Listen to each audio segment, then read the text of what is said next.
Ada 5 materi. Kalau orang Jawa harus ngerti papat kali mau pancer. Kalau dalam kerisalahan harus ngerti sifat kerasulan, harus sifat sahabat 4. Nah, ini ada.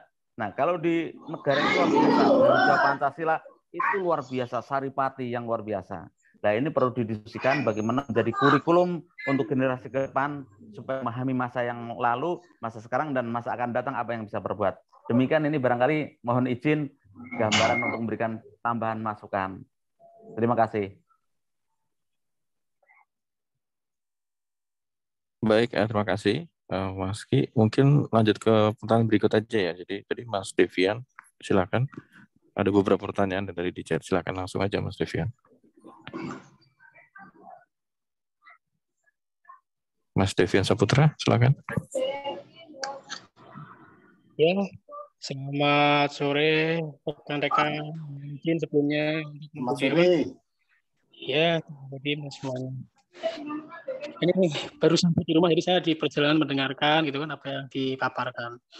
Ya, ini saya ada pertanyaan, Pak De ya.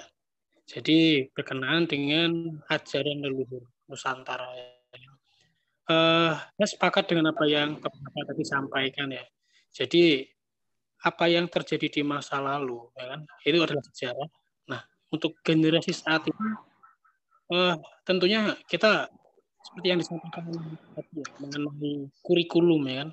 Kita saat ini tidak memiliki kurikulum, ya kan, untuk menjadi luhur, ya kan, ataupun bermoral yang mulia. Bahkan saat ini kan, kalau saya lihat di baru melaksanakan ya, seperti pendidikan integritas. Orang ini memiliki jiwa yang bersih, ya kan, tidak cinta duniawi, ya kan, sehingga mereka dalam bernegara, ya kan, ke depannya menjadi pribadi-pribadi yang luar biasa untuk negara ini. Kurang lebih, kalau pertanyaan saya, kira-kira dengan sejarah yang ada di masa silam, kira-kira apa yang bisa kita relevansikan Pak untuk di zaman saat ini dan masa depan? Gitu. Terima kasih. Demikian Pak. Monggo. Mungkin Pak Fajin dulu, kemudian nanti Mas Kang Hilman bisa lanjut. Kalau bagi saya, ya itu tadi karena kita ini sudah di kala Suba, terus windunya windu Sancaya. Yang pertama harus bisa melakukan rekonsiliasi total. Jadi rekonsiliasi total itu bukan sekadar rekonsiliasi politik, bukan. Ya rekonsiliasi politik, ya rekonsiliasi apa itu kepercayaan untuk bisa saling mengerti, ya rekonsiliasi budaya untuk bisa apa itu saling tahu, sehingga disitulah ya nanti akhirnya bisa bagaimana orang Kalimantan meneliti, menelusuri semua catatan-catatannya sendiri, misalnya bagaimana orang Batak bisa menemukan, nah baru bisa datang ya berunding bareng untuk bisa menyimpulkan sebenarnya budaya kita ini apa. Terus gimana untuk menata ke depan kalau ternyata setelah diketahui, oh Aceh itu berdasarkan sejarahnya itu begini, mulainya kapan, terus raja-raja pernah siapa, terus apa yang itu.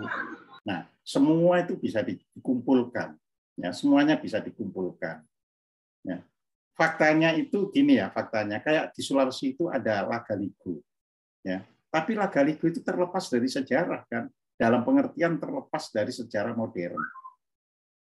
Sehingga orang hanya menebak-nebak kapan itu ditulis Lagaligo itu. Padahal Lagaligo itu terdiri dari berapa? Sejuta bait atau apa begitu, baris atau apa gitu. Nah, ini kan orang Sulawesi juga harus digali, ya. Bagaimana kok bisa muncul Lagaligo itu? Nah, jadi terus disesuaikan dengan penemuan, ya kan lukisan apa itu di dinding gua yang ada di Sulawesi yang sudah ditemukan umurnya 45.500 tahun yang lalu. Nah, nanti ketemu kan sambung-sambung aja kan. Jadi kita tanpa rekonsiliasi, tanpa memanfaatkan rekonsiliasi ya nggak bisa. Ya, saya ini pernah ikut diundang dalam membahas ya untuk kurikulum sekolah dasar hingga menengah. Ya, ketika awal-awalnya Pak Nadiem ini jadi Menteri Pendidikan dan Kebudayaan. Yang saya juga gitu, bisa enggak kita rekonsiliasi pendidikan gitu. Ya. Nah, mereka kan tanya kepada saya, apa itu rekonsiliasi pendidikan Pak Bojim? Ya pendidikan itu harus di bawah satu atap namanya Kementerian Pendidikan. Bahwa nanti di situ ada ya Direktorat Jenderal tentang pesantren, silakan, tapi tetap di bawah satu naungan. Kalau tidak ya nggak pernah bisa. Masing-masing punya konsep sendiri, masing-masing mau bicara sendiri. Ya, nah terus apa itu menantunya Pak Daud Yusuf, ya Pak Daud Yusuf almarhum, menantunya itu Mas Bambang Farma. Waduh Mas, belum bisa kalau kita rekonsiliasi ke situ. Ya wes tak bilangi kalau belum bisa ya kita gini aja. Ya, jadi begitu kalau dari saya rekonsiliasi dulu lah. Semua bisa ketemu barengan. Jadi di situ nggak bisa kita bicara sekarang sendirian ke depan harus gimana. Kalau tidak ada ketemu bareng dulu. Jadi di situ. Ya, terima kasih.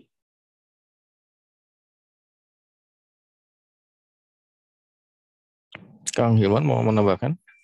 Ya, ya. Jadi ada satu hal yang penting di sini selain rekonsiliasi ya, itu memang penting juga adalah tentang jati diri kita sebagai bangsa yang besar. Itu yang hilang. Itu satu hal yang tidak bisa disepelekan ya.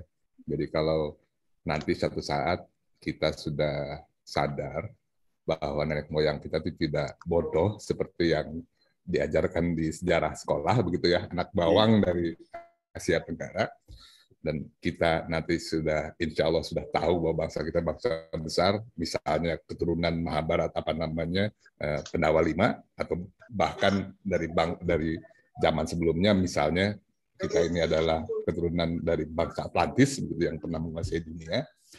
Itu kesadaran jati diri kita sebagai bangsa yang besar itu yang akan membangkitkan nasionalisme kita, semangat kita untuk bangkit, dan juga itu juga akan menjadi dasar sebagai rekonsiliasi nasional karena merasa mempunyai nenek moyang yang sama, yang besar, begitu ya. Jadi semangat itu jangan diremehkan ya, karena saya alami sendiri. Begitu kesadaran bahwa wah saya ini keturunan nenek moyang yang luar biasa, itu pengaruhnya ke kecerdasan juga tuh meningkat luar biasa. Jadi itu sangat penting. Tanpa kita benar-benar memahami sejarah nenek moyang kita yang benar, saya pikir semboyan yang sedang kita dengungkan sekarang untuk pembinaan nasionalisme lah, Pancasila dan sebagainya, itu tidak akan menjadi kehilangan semangatnya ya, semangat yang betul-betul benar. Kan kita ingat juga bagaimana Bung Karno dulu untuk membangkitkan semangat bangsa Indonesia, dia bangun Monas kan, tujuannya kan begitu, untuk membangkitkan rasa bangsa kita sebagai bangsa yang besar. Nah sebetulnya kalau kita nanti bisa menguak sejarah nenek moyang kita yang luar biasa, maka tanpa Monas pun kita seharusnya sudah bisa merasakan betul-betul membangkitkan dalam setiap insan Nusantara bahwa kita adalah bangsa yang benar, yang harus bangkit, tidak kalah oleh semua bangsa di dunia. Demikian. Ya, baik Kang Hilman. Tugu nasional tepatnya Kang Hilman. Kalau Monas kan kawasannya. Oke. Selanjutnya tadi mungkin Mbak Cindy ya. Tadi ada beberapa pertanyaan di chat. Silakan langsung.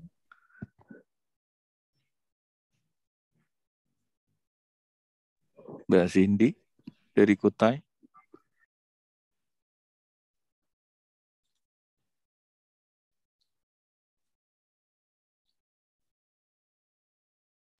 Masih ada nggak ya Mbak Cindy ya?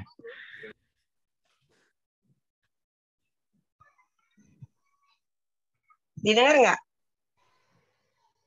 Halo. Dengar Mbak, silakan. Dengar Mbak, monggo silakan. Oh ya, wah, saya merasa dapat kehormatan nih. Senang banget bisa gabung di sini. Saya dari Kalimantan, Kutai, Kartanegara, wilayah yang saya dampingi di Muara Kaman Ulu, desa tempat berdirinya Kerajaan Kutai zaman Raja Mula Warman. Karena sulit saya nyebutkan nama kerajaannya, sampai sekarang masih masih diperdebatkan apa tepatnya namanya dulu. Jadi ya itu tadi yang saya tanyakan, apakah kerajaan Kutai sendiri dulunya bukan kesultanan nih ya, berbeda. Kalau kesultanan kan Kutai Kartanegara. Jadi di hulu sekali, yang tempat ditemukan yupa. 7 yupa. Dan 1 lesung batu masih tertinggal di sini yang diduga lingga. Jadi yang saya mau tanyakan itu, menurut teman-teman semuanya yang ada di sini, apakah itu merupakan bagian yang penting? Karena saya merasa terpanggil sampai saya menyerahkan diri lah ke Muara Kaman dari tahun 2016. Panggilan saya sendiri dari tahun 2010 untuk terus mendampingi Desa Muara Kaman, Desa Muara Kaman Ulu atau Kecamatan Muara Kaman. Karena di situ dulu tempat berdirinya. Dan temuan-temuannya dulu pun dari hasil penelitian yang terakhir dulu, Pak Dwi Cahyono mungkin ada yang kenal di sini, arkeolog. Kemudian Pak dari Balar, Pak Gun. Sempat itu dari tahun 2004 sampai 2009 itu ada tulisan, tapi baru diangkat kembali di tahun 2016 hasil temuan-temuan mereka. Yang saya juga berpikir bahwa ini juga mungkin merupakan di situ tuh ada peninggalan-peninggalan bersejarah yang penting gitu. Cuma terabaikan, entah karena ada kesultanan, takut itu terangkat atau gimana, karena memang ada semacam sedikit inilah gitu. Ya nggak tahu lah pokoknya. Yang jelas saya merasa bahwa saya memiliki, kita semua memiliki ini, seharusnya ini bisa terangkat naik, terus sudah gitu juga untuk di situs cagar budayanya yang sudah kita ajukan pun juga sampai sekarang dari tahun 2018 itu nggak di-launch juga gitu.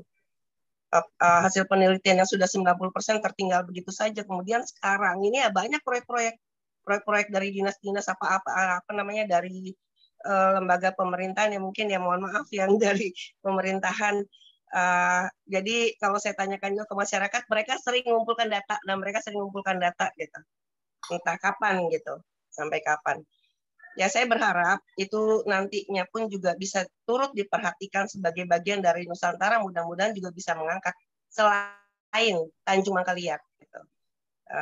Diharapkan juga akan ada penelitian-penelitian purbakala gitu, juga nyampe di tempat kami gitu. Siapa tahu, karena ya selagi saya masih bisa, saya masih ada kekuatan untuk bersuara, ya mungkin saya juga bisa sampaikan di sini gitu. Karena kan nggak selamanya juga, faktor umur juga nantinya juga nggak tahu nanti siapa lagi yang mau teriak gitu. Siapa tahu ada yang tersentil juga. Saya berharap ini nantinya bisa terangkat gitu. Dan mungkin bisa menjadi bagian dari sejarah Nusantara di tingkat internasional nantinya. Itu sih Pak Santo Saba, makasih sekali. Saya sudah bisa ikut di sini. Saya juga mau banyak belajar juga. Saya juga ingin mendalami juga apa yang disampaikan dari buku-buku, begitu juga Pak Kojim. Salam santun buat semuanya, salam kenal. Itu sih yang saya mau sampaikan agar supaya daerah Muara Kaman di Kalimantan Hulu itu Muara Kaman Mahakam Hulu juga bisa ditengok-tengok juga gitu. Salam dari saya. Saya sendiri orang Kutai. Saya berusaha untuk mengangkat budaya, bahkan budaya asli nilai-nilai budaya yang ada, terus juga kebudayaan yang asli yang dari kerajaan dulu tuh saya kepingin itu bisa terangkat nantinya gitu, kita bisa tahu walaupun dihilangkan, tapi nggak mungkin lah kita hanya mengadopsi yang budaya-budaya lain, sebenarnya kita harusnya tahu gitu apa sih sebenarnya ceritanya. Diharapkan itu gitu, kalau seandainya ada penelitian nanti kita punya jati diri, ciri khas dari daerah bekas kerajaan ini dulu ya. Karena ini termasuk kerajaan besar dulunya. Makasih banyak. Oke, jadi Pak. lebih ke tanggapan ya, Mbak Cindy, ya? Bukan pertanyaan ya. Oke, terima kasih. Mungkin Mas Hasim kan, silakan. Oh, ya, baik. Terima kasih. Ada beberapa mungkin apa namanya? Terima kasih pada moderator, juga Pak Khojim ya. Wah, luar biasa Pak. Kalau bisa nomor HP-nya Pak di-share gitu. Juga Pak Santo Sabah luar biasa. Saya begini, pada intinya mendukung dilakukannya apa namanya revitalisasi atau reformasi atau apalah namanya untuk tahun Saka ini, karena memang penting Pak, memang segera dan ditunggu karena akan menyangkut dengan keperadaban yang lain. Jadi itu perlu dilakukan segera Pak menurut saya. Terus kemudian untuk serat itu tadi kan kami di sini langsung disajikan tentang angka-angka dan tahun-tahun. Kalau bisa latar belakang serat-serat itu juga disajikan, karena jangan sampai udah bicara ribuan tahun nggak tahunya seratnya dibikin kemarin, gitu kan. Nah itu yang perlu juga apa namanya perlu diperkuat. Kalau seratnya kayak kitab suci lah, kalau Al-Quran udah nggak ada yang bisa bantah, kira-kira gitu Pak Khojim ya. Kalau bisa semacam itu, sehingga kami ini bisa ya walaupun kata Pak Santo Sabah subjektif ya, yang namanya sejarah itu memang kebenarannya 30%. Artinya kalau kita mau menaikkan menjadi 60-70%, itu juga harus didukung data-data dan fakta yang kuat di konfirmasi dan lain sebagainya, sehingga data yang jadi subjektif tadi jadi objektif gitu.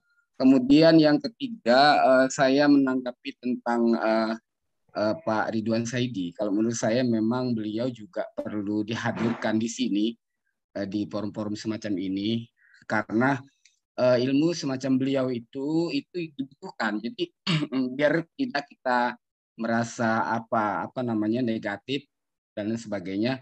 Saya memberikan kajian ilmiah sedikit sempat terhadap yang disampaikan oleh Pak apa namanya Ridwan Saidi. Sebenarnya secara keilmuan Pak Ridwan Saidi saat ini sedang mengadakan antitesis ya.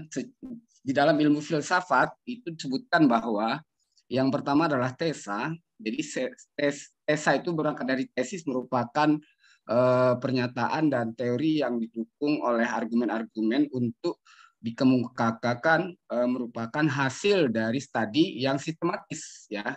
Jadi selama ini tesis kita sudah berjalan, sayangnya dibuat oleh para penjajah, sehingga tesis ini kebenarannya itu jauh dari kebenaran, bukan hanya 30%, mungkin kebenarannya bisa jadi 20%. Gitu kan?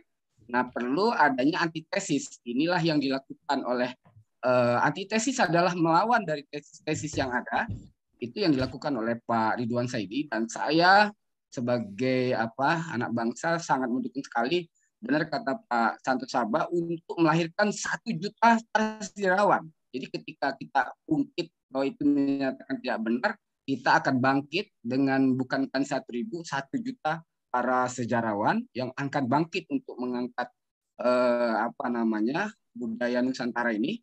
Nah, setelah ini dan saat ini sebenarnya di tahap antitesis ya, antitesis termasuk Pak Khojim, saya sendiri, termasuk Pak Santo Sabah, kemudian ada Sultan Adil mungkin begitu ya kan, dan lain-lain sebagainya.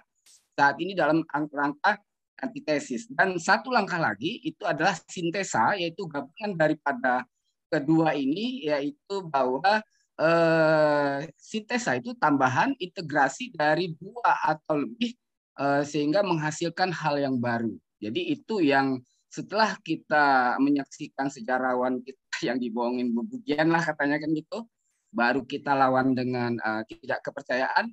Dan setelah itu benar kata tadi ada usulan siapa bahwa kita harus kumpul-kumpul gitu, tidak bisa bicara sendiri.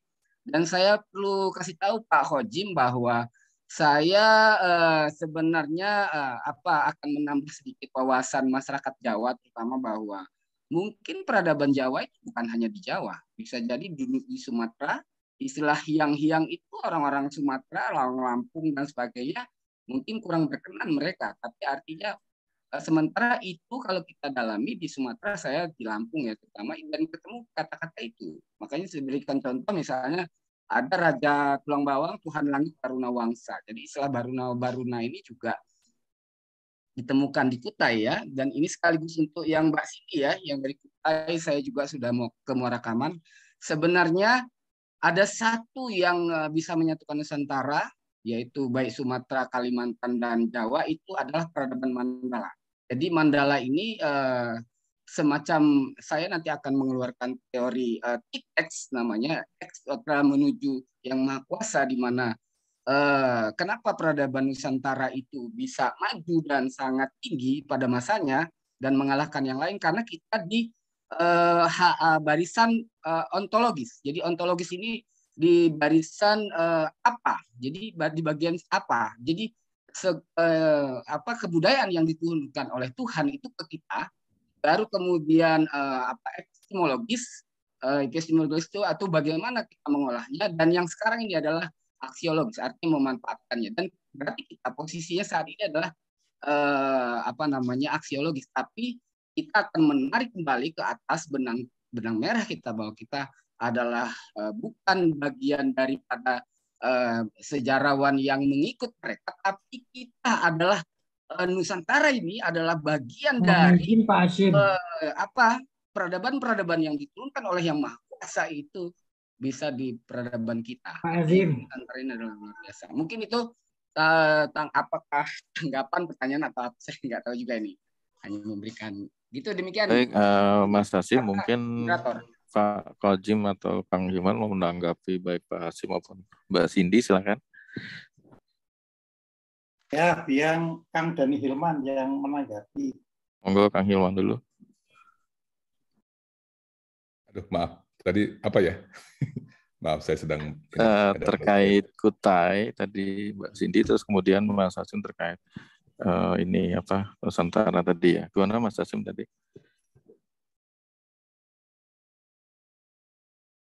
Apa yang terjadi dengan Kutai? Kan Kutai kalau dalam sejarah itu disebutkan sebagai ya itu masalah Saka juga kan. Batu bertulis yang di Kutai itu 450-an Masehi ya. Nah, itu yang harus dikoreksi dulu itu penanggalannya itu dengan Saka yang benar.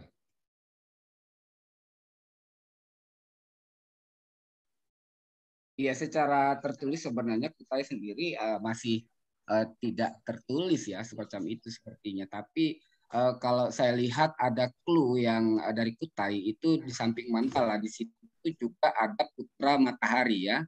Jadi di mana tahun-tahun yang disebutkan di masyarakat Jawa juga dia bicara surya kan gitu.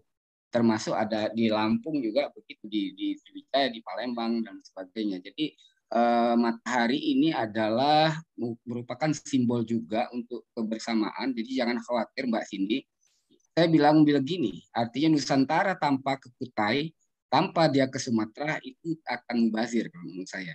Jadi para sejarawan saya ingatkan kembali bahwa ibaratnya kalau Aceh itu sebagai Serambi Mekah sebagai kepala mungkin, atau Bali itu sebagai di belakangnya atau sebaliknya, jangan lupa peradaban Nusantara itu ada tengahnya gitu loh. Nah ini yang saya lihat, termasuk video tadi tidak menayangkan tentang Lampung di sini. Padahal saya ada di sini, ada peradaban Lampung, saya dan saya sudah temukan dan lain sebagainya. Peradabannya termasuk ada situs Sri Ganesha di situ yang ukuran 3 kali 9 meter, di mana kalau dalam buku Benua Atlantis ya, Sri Ganesha di sini adalah simbol Nabi Haidir.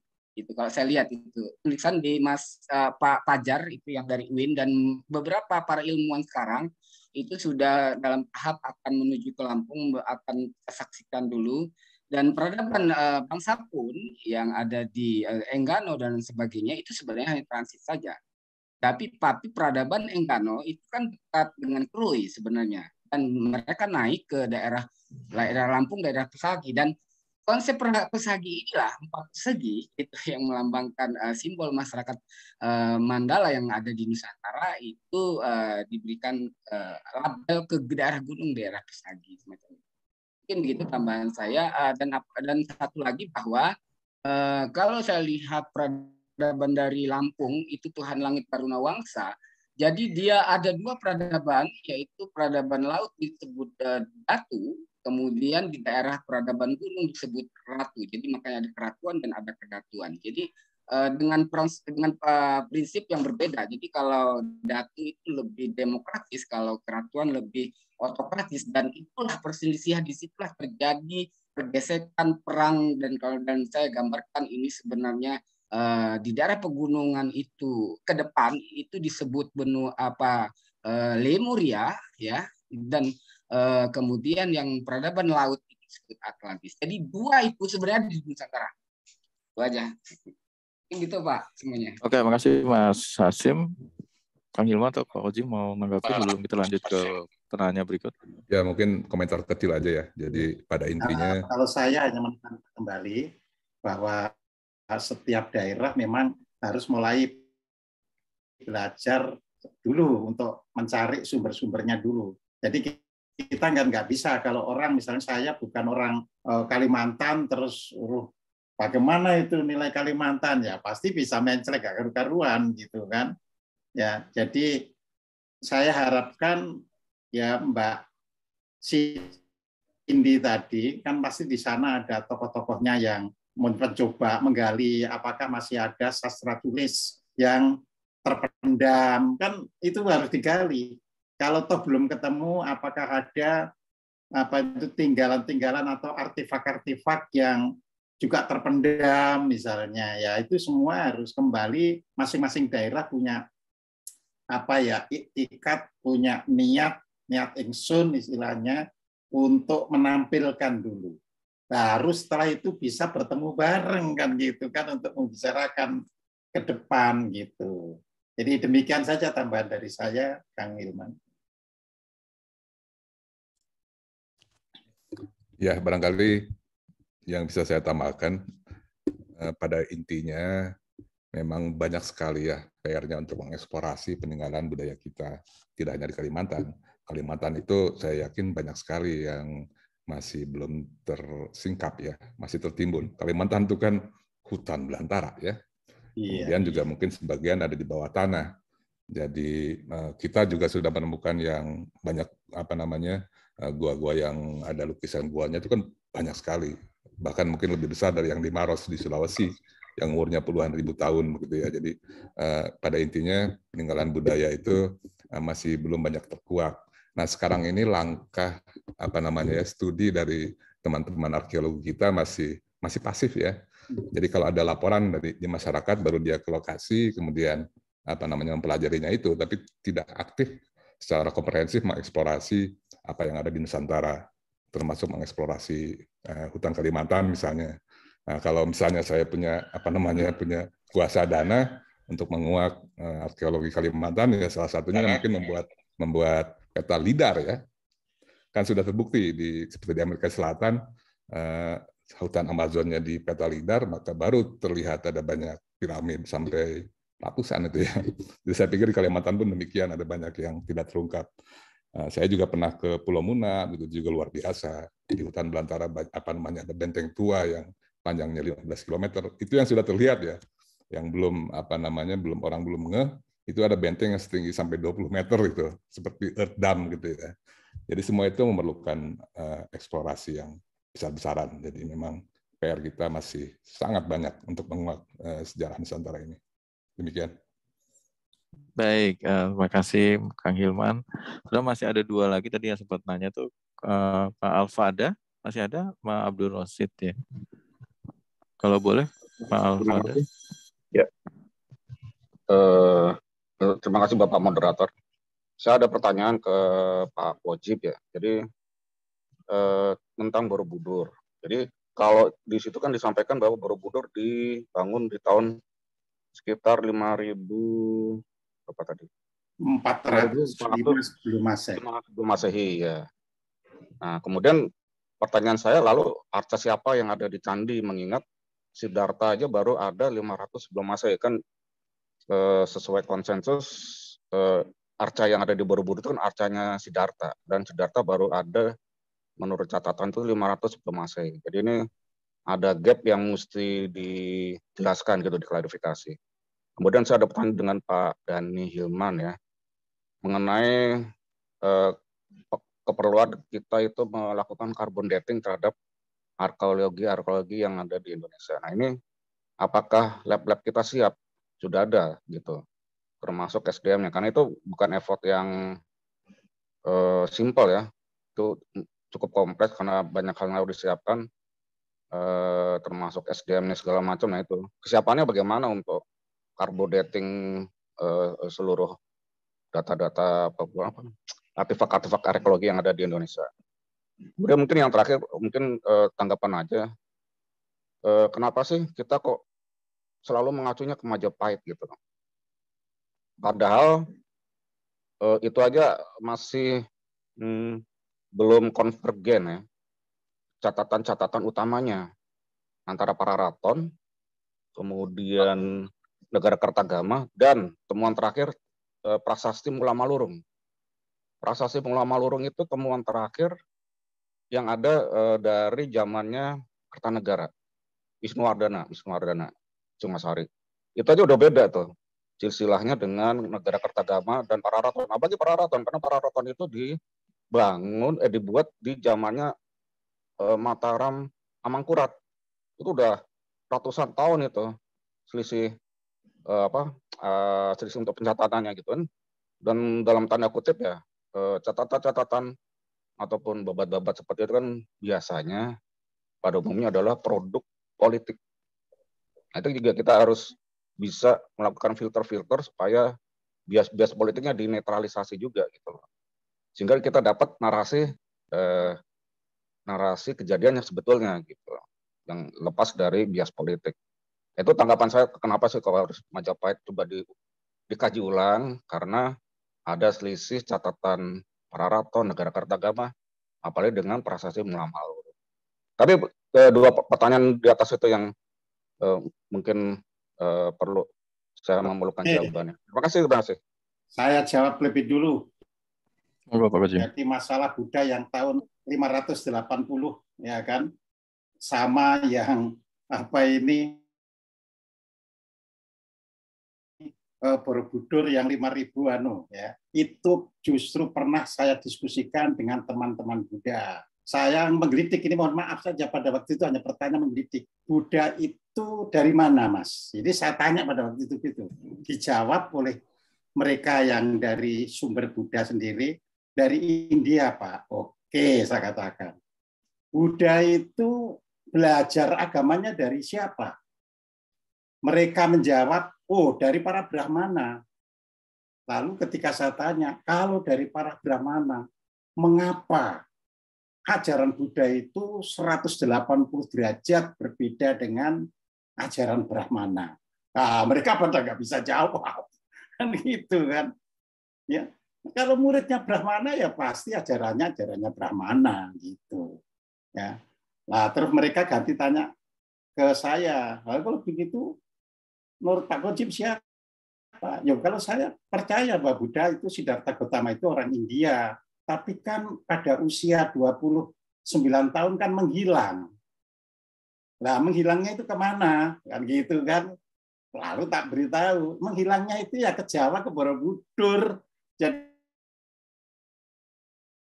belajar ilmu yang ada di Borobudur itu. Pada waktu itu seluruh reliefnya itu masih jelas semuanya terbaca. Tadi dia dapat oleh-oleh untuk mengajarkan itu ke India gitu. Karena apa?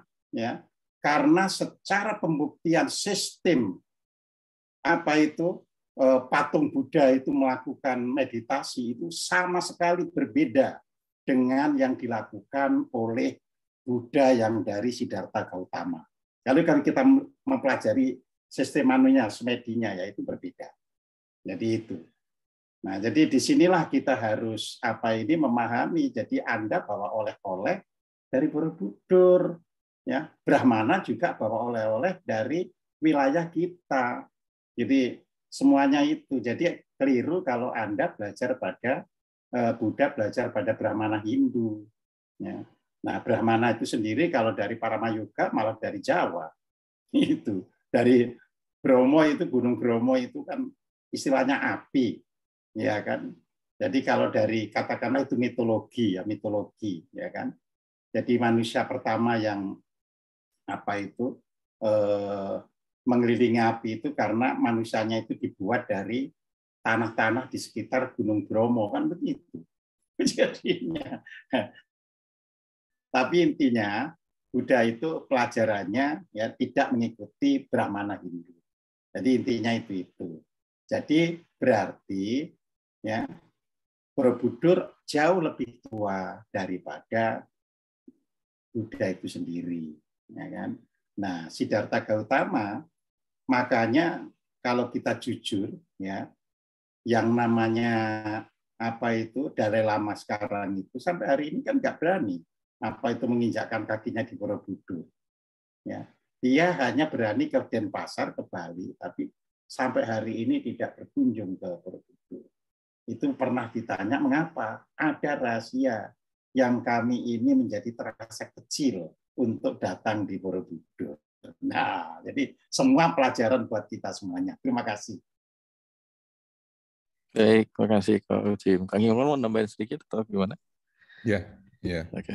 Jadi carbon dating ya. Jadi memang benar di Indonesia ini belum ada lab carbon dating yang bagus. Batan punya, tapi masih belum baik. Saya sendiri kalau analisis carbon dating itu dikirim kalau nggak ke Amerika, ke Australia ya. Karena lab yang bagus di sana. Tapi paling tidak ada ahli yang tahu cara melakukannya, tahu cara samplingnya, apa yang disampling. Kalau masalah labnya, ya kalau Indonesia belum punya masih bisa dikirim ke luar negeri begitu ya. Nah, memang ahlinya belum banyak karena juga ya sekarang ini sepertinya belum ada permintaan juga kan. Biasanya kan itu hukum alam biasa ya. Kalau sudah ada permintaan, sudah ada kebutuhan ya mudah-mudahan ahlinya juga akan bertambah. Nah, tentang Borobudur ini juga ini sangat menarik yang sudah dikatakan oleh Pak Khodim ini. Ada juga satu fakta yang lama dilupakan juga di sejarah Indonesian Heritage kalau nggak salah yang pernah dibuat di zamannya Job Ave dulu Arkenas masuk ke pariwisata kan ya. Dan di situ sudah berkumpul para ahli dari seluruh dunia. Kemudian salah satu tentang Borobudur, dibilangnya begini, menarik. Borobudur ketika dibuat tahun 700-an Masehi ya, dalam tanda kutip, itu tidak dibangun di bukit alamiah, tapi dibangun di struktur yang sudah ada, yang berupa step piramid. Itu ada itu, dan itu sudah resmi, itu buku sejarah nasional ya, dan itu nggak pernah dibicarakan. Jadi kalau sekarang Pak Khodim sudah menempatkan Borobudur yang rupanya mirip yang sekarang ya, itu kan sudah dirombak juga 3 fase ya. Itu sudah ribuan tahun sebelum Masehi sampai berapa 5.000 ya tadi sebelum Masehi. Nah sebelumnya itu ada step piramid yang umurnya lebih tua lagi tentunya ya. Demikian. Itu juga carbon dating saya pernah juga mendating di Trawulan waktu ya, peninggalan Majapahit dengan Mas Anang Bahtiar dulu, dan keluar hasilnya itu juga membuat kami terpana juga karena tidak 1400-an yang seperti sejarah, tapi 500 sebelum Masehi ya. Jadi mungkin agak klop dengan penuturan Pak Khodim. 500 sebelum Masehi. Kita nggak pernah publikasi itu karena kita juga Pak Bahtiar ya. Iya. Tadi saya katakan kan Mojopahit berdiri yang Mojopahit dulu itu 677 sebelum Masehi. Iya, mirip kan Pak? Ya, itu masih pendahuluan loh Pak, mungkin bisa lebih tua dari itu. Mirip. Tapi yang jelas itu sebelum Masehi Pak. Terima kasih. Iya, terima kasih. Terlalu lama ya. Ya ini ya. Ini udah jam 4, sebenarnya masih ada 2 pertanyaan dari Mas Wiwin Eko sama Suara Wakil Rakyat. Gimana nih? Panitia gimana? Masih ada waktu? Masih Pak, 2 silakan. Oke, kalau gitu silakan Mas Wiwin dulu ya. Sudah dari tadi kayaknya. Setelah itu Suara Wakil Rakyat ya berikutnya. Mas Wiwin ada? Wiwin Eko? Oh, iya, ya. Iya Pak. Iya saya Pak. Monggo Mas. Oh iya. Singkat saja mau tanya untuk Pak Khodim ya. Mohon maaf kalau saya keliru menyebut namanya. Saya tanya aja langsung untuk zaman yang Kala Bendu itu, ya. Kala Bendu yang ada peristiwa besar, perang dunia 1, 2, untuk perang dingin, dan yang kalau di Indonesia tadi disebut 5. Oke. Tadi saya hanya bertanya apakah itu semacam kehendak zaman saja atau peristiwa-peristiwa itu kehendak manusia. Kalau dalam istilah filsafat Islam itu saya paham qadariyah lah. Itu saja sih Pak. Terima kasih.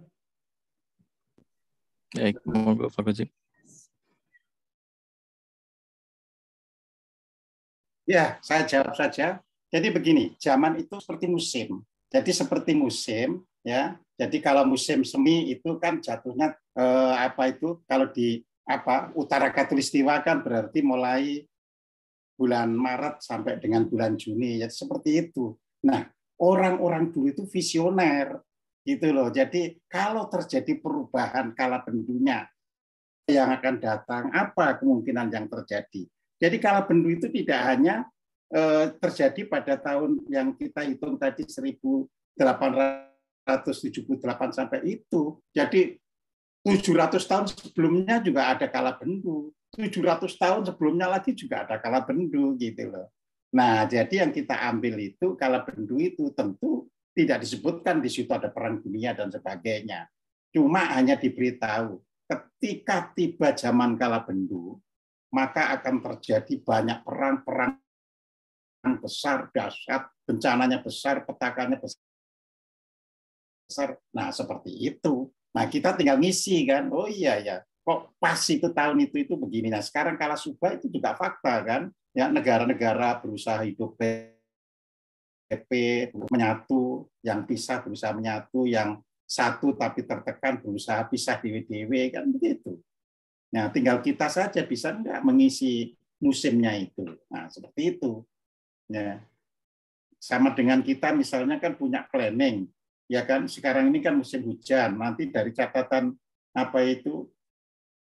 saya itu pada waktu yang lalu mengatakan karena satu suronya itu jatuh pada hari Selasa, maka berarti hujan selama 1 tahun itu akan deras sekali, ya, dibandingkan tahun sebelumnya. Dan faktanya itu ya, sejak 10 Agustus itu mestinya masih musim kemarau, ya hujan lebat terus sampai hari ini. Nah, jadi artinya memang sudah ada mekanisme, kita tinggal membaca, kita tinggal misi. Ya. Jadi demikian. Terima kasih. Baik, terima kasih. Kang Ilham mau nambahin atau lanjut aja? Ini sesuai dengan janjinya tadi jam 4 loh. Iya nih, makanya udah jam segini. Oke, baik. Ada tugas ini. Yang suara wakil rakyat kan juga udah jadi nanya nggak ya? Iya, apa namanya? Halo, silakan. Ya ditutup saja kalau. Ya, saya cuma nanya sama iseng aja nanya. Itu tahun baru Saka ada bulannya. Halo. Bagaimana? Oh, bulannya apa Pak Jim? Bulannya. Kan kita 6.100 sekian. Oh iya, kalau tahun baru Saka itu kan ketika kita harus membahas bulan kan harus membaca kejadiannya. Bulannya kah atau harinya kah? Ada. Biasanya ditulis kalau di prasasti misalnya. Itu. Iya. Sekian gitu. Atau pertanyaannya begini, saya rubah. Berapa hari dalam tahun Saka? Berapa hari gimana? Sama sih, 365. Tahun Saka itu mau makan waktu berapa hari? Sama ya? Sudah dihitung. Untuk moderator ini udah lewat waktunya. Baik. Sudah dihitung. Nggak mungkin maksudnya ini dengan peredaran matahari kan sebenarnya. Ya, berarti 365 seperempat hari dalam 1 tahunnya. Dikonversi ketemunya. Tahun 1 Saka itu sama dengan tahun 6.120. Oh sama. Makasih. Iya. Sudah dikonversi sama sudah. Baik. Oke, terima kasih semuanya para narasumber juga Pak Kojim dan Pak Nanggap juga, Kang Hilman, Mas Santos Aba juga. Jadi intinya dari diskusi kita ini cukup menarik ya, dan intinya adalah kita mulai harus sama-sama mengumpulkan data untuk merekonstruksi timeline sejarah kita sendiri. Mungkin seperti itu. Mungkin saya kembalikan saja ke panitia Mas Sukri ada ya? Mas Sukri, monggo. Silakan. Ini karena waktunya sudah sangat mepet. Saya nggak. Intinya kita hanya mengajak untuk semua saling mencari sumber-sumber di sekitar kita, dan untuk timeline yang terakhir disampaikan Pak Wajib itu menjadi menjelaskan ya, banyak yang dapat menjelaskan. Yang tadi tentang Krakatau kapan itu jadi semakin jelas ya gitu, karena dengan timeline yang baru ini. Monggo kembali Mas Sukri, silakan. Oke, terima kasih. Alhamdulillah kita udah sampai di ujung acara. Ini saya dengan perjuangan ini keluar masuk dari mobil ngecas karena lampu aliran listrik mati di tempat saya. Ya, jadi bagi yang masih bertahan, kita akan ada pendalaman materi nanti malam, mulai jam 8. Jadi bisa pakai link yang ada, yang sekarang yang kita pakai. Itu nanti jam 8 kita buka lagi. Diharapkan juga Pak Dani Hilman ya bisa hadir lagi, dan teman-teman yang lain juga Pak Aditya bisa mengikuti lagi, karena nanti kita akan ada pendalaman lagi sama Pak Santo Saba juga. Jadi kami bersyukur sekali ini menjadi bekal, menjadi catatan kita ya, untuk bagaimana kita kemas dalam satu produk pariwisata nanti. Jadi memang kita sekarang udah mulai membuat produk paket-paket tour, di mana nanti kita akan merubah semua, termasuk tour guide itu, termasuk tour guide. Halo. Ya, termasuk tour guide yang akan kita kasih pelatihan nanti, bahwa titik-titik atau destinasi-destinasi yang merupakan sejarah-sejarah di mana ada catatan itu yang akan kita jadikan satu tempat tujuan ya, di samping wisata liburan dan lain-lainnya. Jadi ini merupakan hal-hal yang penting bagi kami, karena zaman sekarang sudah harus ada narasi, sudah harus ada storytelling ataupun literasi ya, yang nanti kita akan sebar ke seluruh jaringan kita. Jaringan dari networking dari pariwisata ini luas sekali. Jadi kita sendiri Asati ada di 29 provinsi. Nanti setiap provinsi ada DPD, Dewan Perwakilan Daerah di situ semua, dan di situ ada banyak sekali travel agent yang akan mensupport itu semua. Jadi kita kerja sama dengan PHRI, dengan HPI dan lain-lain. Juga dinas-dinas pariwisata yang ada di seluruh Indonesia ya, provinsi dan kabupaten kota. Mungkin itu dari saya. Mungkin Pak Moderator bisa minta closing statement dari yang lain, dari narasumber kita, supaya ada ujungnya di mana nih yang akan kita lakukan ini. Terima kasih. Assalamualaikum warahmatullahi wabarakatuh. Waalaikumsalam warahmatullahi wabarakatuh. Mungkin ada yang mau nambahin lagi? Ya, closing statement dari saya, Mas Adit. Silakan Mas Santo. Saat ini adalah kala subah, saatnya Nusantara bangkit kembali, mengulang siklus kejayaan yang pernah terjadi terdahulu. Jadi kita adalah kaum Saka, kaum bangsa Arya adalah kita. Di darah kita masih mengalir DNA terbaik di bumi ini. Di darah kita masih mengalir DNA bangsa unggul.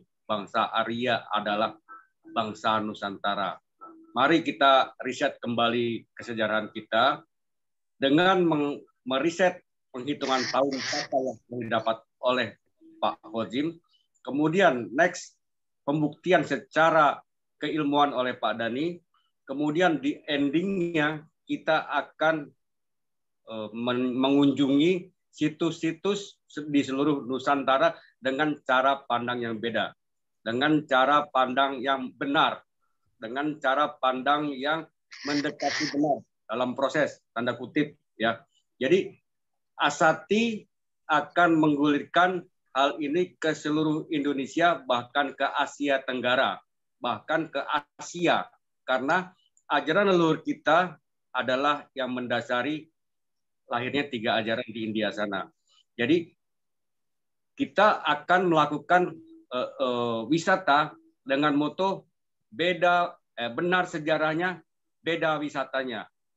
Ke Asia Tenggara kita punya moto kembalinya sejarah benar, Asia Tenggara adalah Nusantara kita. Kembalinya sejarah benar, Asia Tenggara adalah Nusantara kita. Demikian, terima kasih.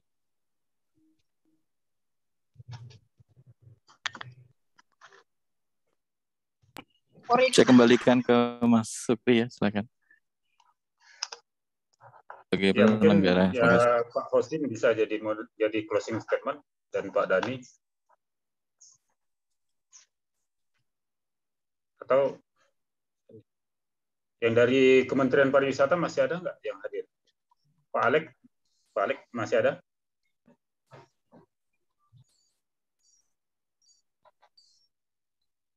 Kalau sudah tidak ada lagi, Pak Dhani mungkin bisa memberikan satu closing statement. Iya, Pak. Silakan, Pak.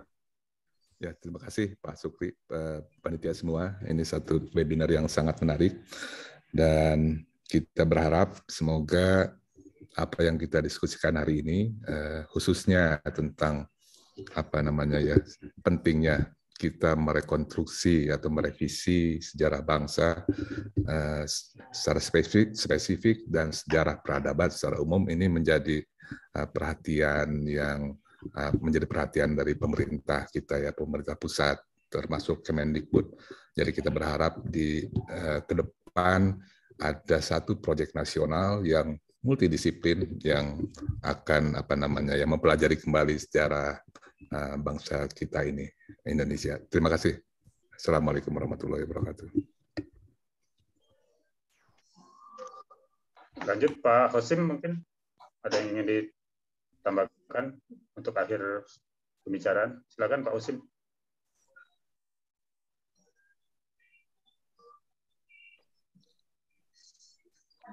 Sudah tidak ada lagi.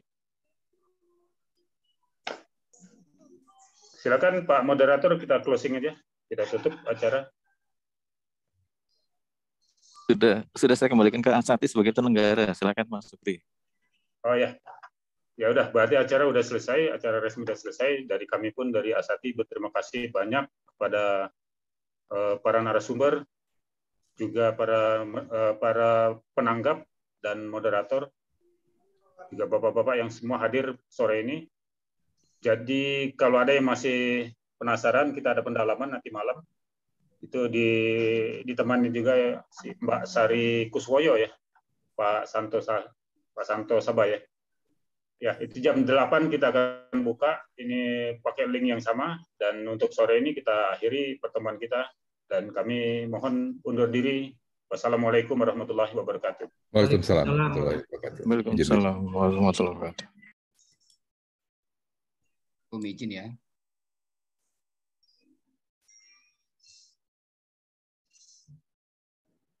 Terima kasih Bapak Ibu pamit ya. Assalamualaikum.